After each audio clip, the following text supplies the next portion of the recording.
All righty. Good morning, Las Vegas. This is Zandra Pollard. It's Where I Am. It's Where I Am is a show that talks about mental health and wellness, and to let you know that you're not the only one. We all have issues, trials, tribulations, and we just want you to know that there's no such thing as normalcy. Sometimes I'm up, sometimes I'm down, but it's okay. And to let you know that there are mental health professionals out there that can help you if you need to talk to someone, whether it's for marriage, if it's individual, if it's for the family. There are professionals who are trained to be of assistance for you.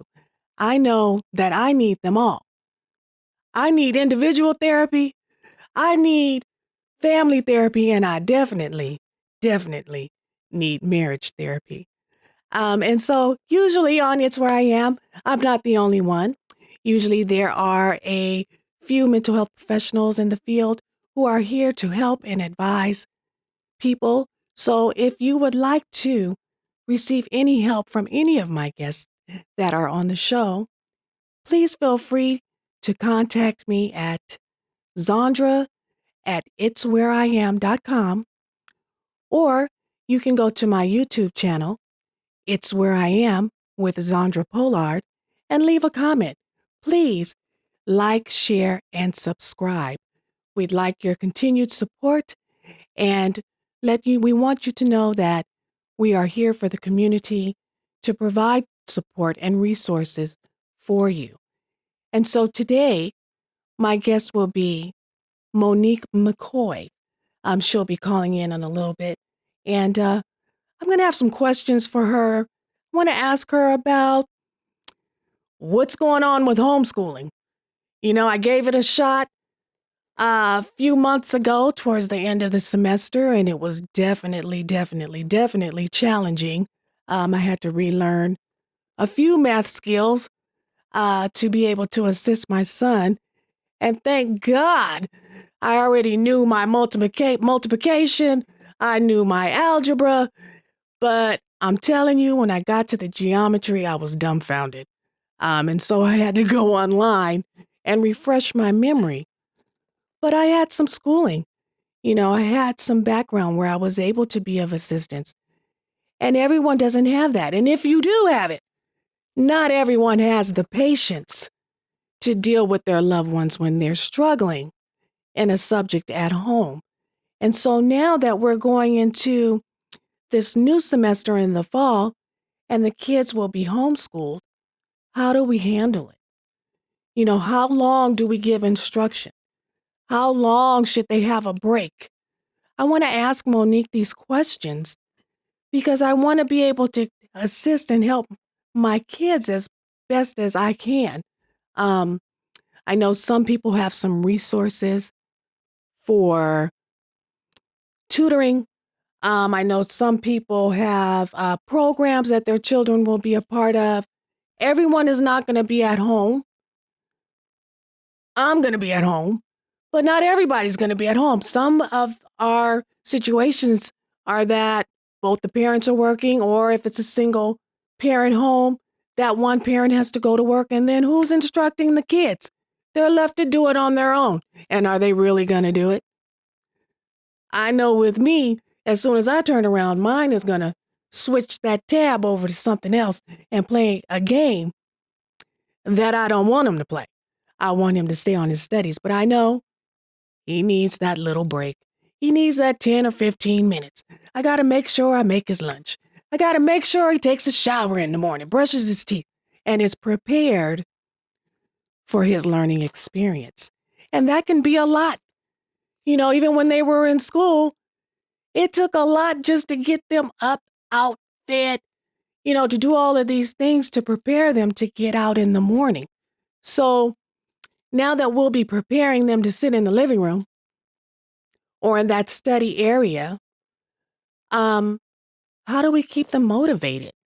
It's going to be how long is the fall? Let's see, we got August, September, October, November, December, 5 months. We have to do this. And so how is that going to work? And where's our support for that? Is there a peer support group for parents, what's out there, Las Vegas? You know, if you know of a peer support group, please, I encourage you to contact me and let me know so that I can share that with the community. We need those resources. We also need resources for tutors. There's certain subjects that I'm not so great in. There's subjects that I get more frustrated with than others. And so sometimes you need that extra added help. So let's move on, and we're going to contact Miss Monique McCoy, and she can give us some pointers. Let's find out what she knows and how she can be of help. Alrighty, I'm ready. So, Monique, thank you for joining It's Where I Am. Can you please tell us, what is your licensure? What do you do for a living? Well, my name is Monique McCoy. I am a licensed social worker in the state of Nevada. I currently work as a social worker for the school district, and I am also a PhD student in social work. Awesome. Well, the main reason why I wanted you on my very first show, thank you again for being here, is because of your licensure, what you do, and where you work. So I was talking earlier about going back to school. We're all going back to school, not just the kids. The parents are going back to school too. We're relearning things so that we can teach the kids, right? Absolutely. So I just wanted to make sure. I was also mentioning, if there's any type of parent support group for, with the situation that we're in now with doing online. And because I know it's going to be stressful, right? And it's not only Absolutely. going to be stressful for the kids, it's going to be stressful for the parents. The kids are no longer socializing with their friends anymore. And the parents are definitely stressed trying to relearn to help the kids. So, in being at home online, helping the kids, what should we do as parents? How long do you think that we should have them on a subject? Like, should we make them stay on it 2 hours? Should there be like a 15-minute break every half an hour? What does that look like? Do you have any idea? Well, I would start by saying to our parents that you can't pour from an empty cup. And so the very first thing as parents that we should be doing is making sure that we are okay. The quarantine has hit everybody hard. Parents, kids, loved ones. A lot of people are unemployed. A lot of people are struggling to figure out how to stay afloat. Right. And we can't ignore the fact that that is stressful. And that sometimes when we are stressed, we tend to take it out on our loved ones, even if unintentionally. Yes. So I would start by saying parents need to, maybe before each day, take some self-reflection, some meditation time. Take some time to just kind of regulate yourself, because if we as parents are not regulated, we're not going to be able to regulate our kids. Absolutely. Now, another question that comes to mind is, what if you're in a small apartment with 5 people and you have to homeschool too? I don't know who I'm talking about here, but let's just say there's 5 people in this small apartment. You have 2 kids that you have to homeschool. One may be in high school, one may be in middle school. How do you work that? How am I, okay, it's me. How am I going to help this high schooler and this middle schooler at the same time? I mean, I have to have a schedule, right? Yeah, I think schedules are very, very good for kids. And we've found this. Research has shown that people do very well on routines, kids especially, Yes. right?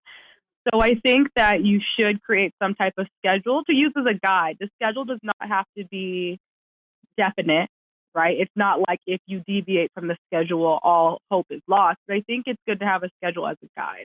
And Okay. I think if you do have kids that are different ages and different grade levels, you structure your schedule to where, let's say if I have a high schooler who's really good in English, right? Mm-hmm. So I might start off his or her day with English, right? Okay. And let's say my middle schooler struggles in science, right? And is Okay. going to need a little bit more of my input for that section. I would schedule their science to be first so that my high schooler they're already good. They know what they're doing in English because that's their strongest subject. Okay. And so they can kind of run themselves at that point. And if they need me, they can still access me, but I don't have to be as hands on.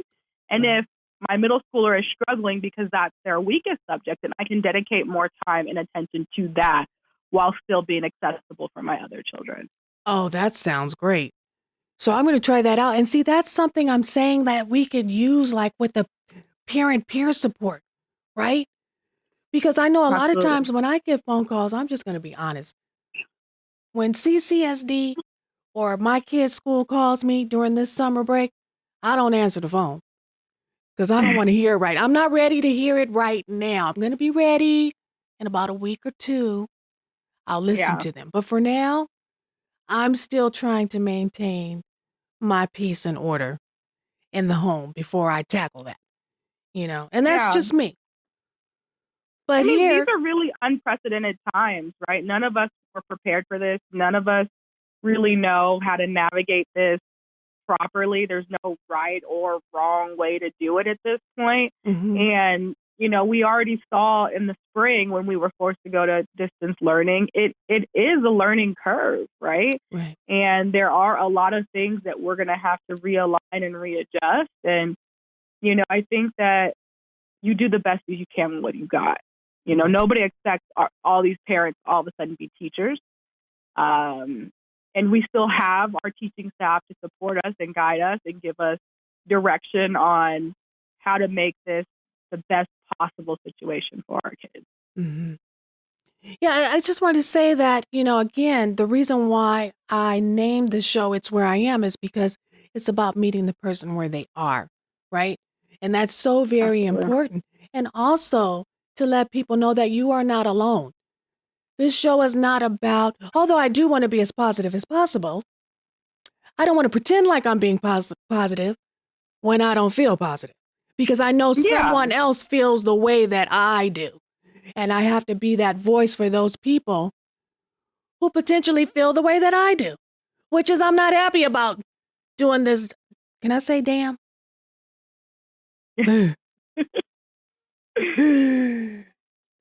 Doggone it. Okay. I'm not happy about doing this damn online distance learning, but I'm going to do it. But I'm not going to pretend that I'm just gung ho and happy and I can't wait for it to get started because that's not the case. I'm going to do as I have to do as a parent, and I will definitely be there in support of the kids. I just want to do it the best way that I can.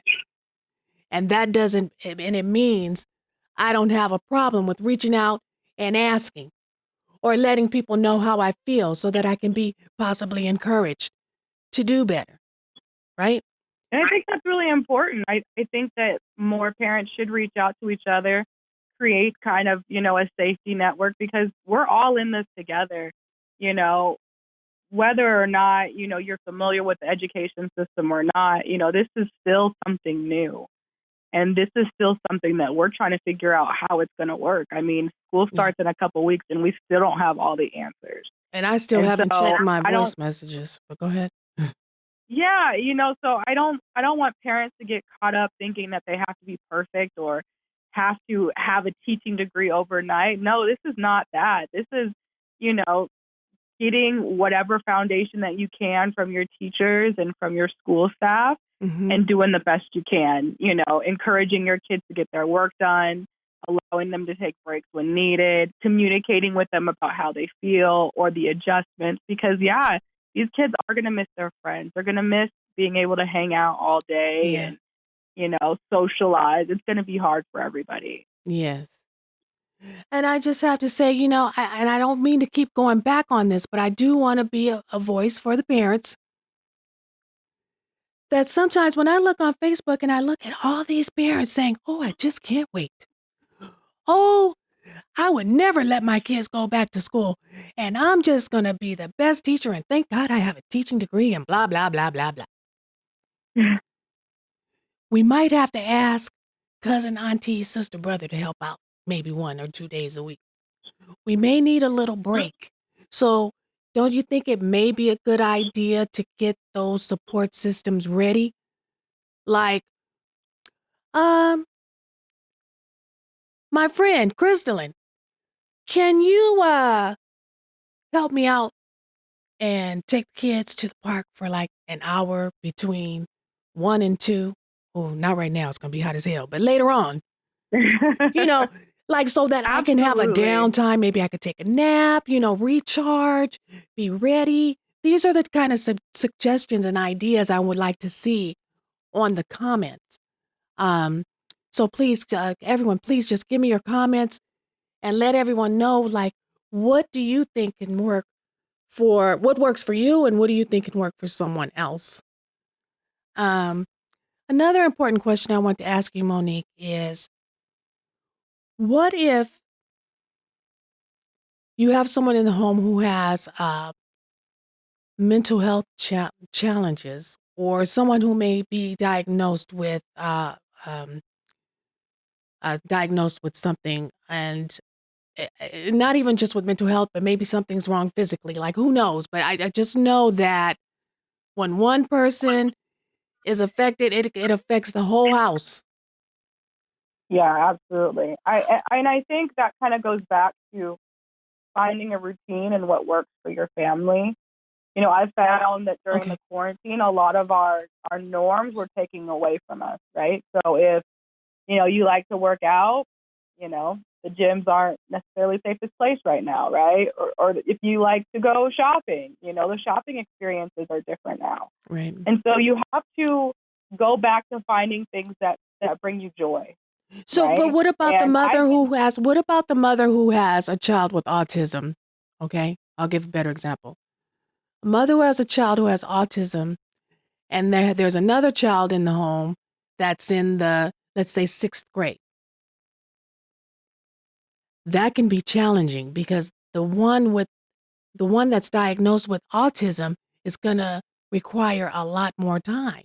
And I understand what you were saying about, you know, the subjects and when, dealing with the strengths and then focusing on the other one who needs more support at that time.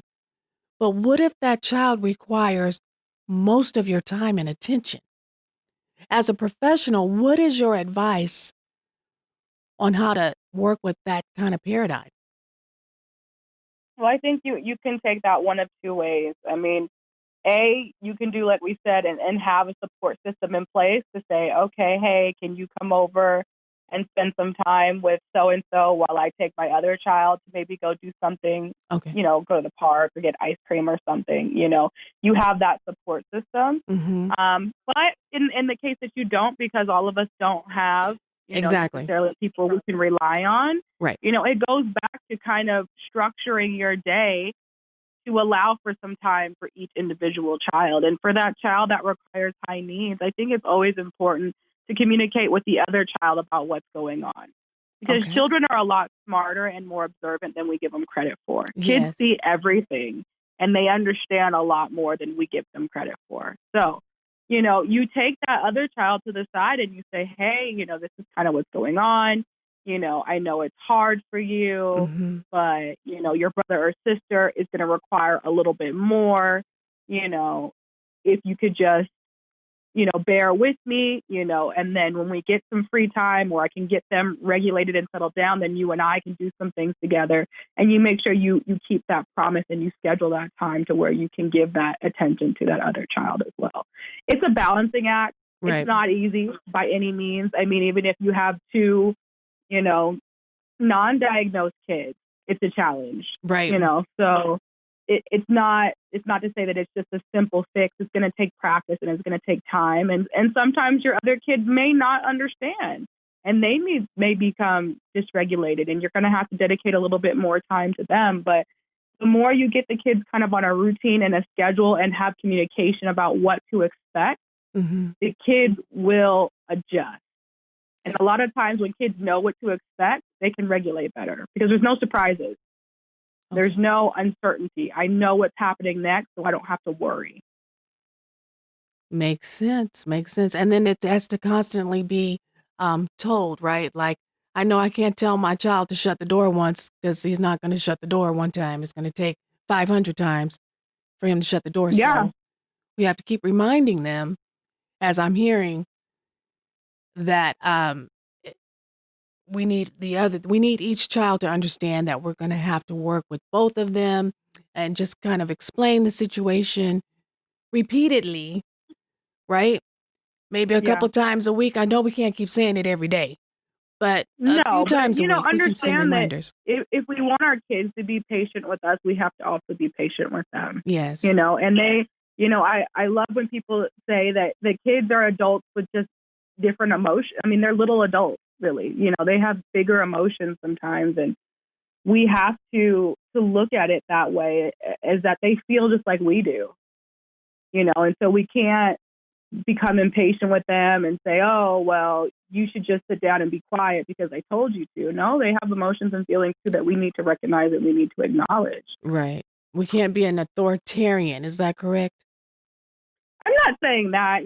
Everybody has a different parenting style, and I don't think that if But it's you are probably an not a good authoritative idea parent, to that's a say, sit bad down and shut thing. up because I said so. I Right? just think that we need to also be listening to our kids. Yes. I tell my kids sometimes, yeah, like if my kid says why, because I said so, because I'm your mom, right? But you also have to have that balance where you're listening, and if they're saying that something's wrong, or if they're feeling off, or what have you, that you're listening and saying, okay, I'm acknowledging what you're saying, and then we can work on fixing or finding a solution. I so appreciate your comments. I thank you again for being my first guest on the show. Sorry it was not in studio, but I appreciate you calling in. Is No, there, thank you for having me. thank you, Monique. Is there any social media handles you'd like to give out? I would encourage everybody to get involved with the NAACP. You can find our website, naacplv.org, which will give you information on our meetings and membership. My personal Instagram is at Monique Nicole. If you want to reach out, you can reach out to me there if you have questions, concerns, or you just want to connect. Do me a favor and spell your handle for me so they know how to spell Osh. It's Monique, Monique, Asha, Asha, Nicole, Nicole. Monique Asha Nicole. All righty. And I do want to say I am a proud member of the NAACP, and Monique and I want to all encourage you to become members as well. So thank you for giving the information for the NAACP. Please join today. If you have any questions, the information is on the website, and you can become a member today. So thank you, Monique. Thank you. All righty. Have a good one. We'll speak soon. All right. Talk to you soon. All righty. Bye. Bye. So now I want to get into another subject. I want to start talking about what can make us feel better. And I know for me, a lot of times that's food. Food is very healing. It's good for the soul. Sometimes cooking can be a nice stress reliever. So that's mental wellness, right? Um, Sometimes I enjoy cooking. And sometimes I don't want to make dinner. Sometimes I'll order. Not going to lie. However, I do want to mention that there's someone very special in my life that I know, and I just want to support her website, and it's called Bueno Eats. And she just started, but I will be talking about her on my show periodically because I think what she's doing is great. It makes me feel good to cook. It makes me feel good to eat. And so I think I want to share that with my listeners. And I would like to ask you, or I would like to let you know that you can find Bueno Eats on YouTube.com and look for Kaylee Bueno and look at some of those recipes she has. I know that she just posted a pesto pasta and it looks fantastic. I didn't know it was so cheap to make pesto. I usually buy it. It's like $5 a jar. I can make it at home now and have plenty of it. It goes on everything. So anyway, I just wanted to plug Kaylee Bueno for Bueno Eats and let you all know that she is a chef. She'll be on my show next month and she'll talk about some of the recipes that she has. And just wanted to give her support and give her a shout out. Bueno Eats. Um, Try that pesto recipe. So just to let you know, this is a monthly program. Our next show will be in September. I'm every second Saturday of the month at 8:30 a.m. And again, just to let you know, you can find me at itswhereiam.com. All of my shows are posted there. You can click on all of them.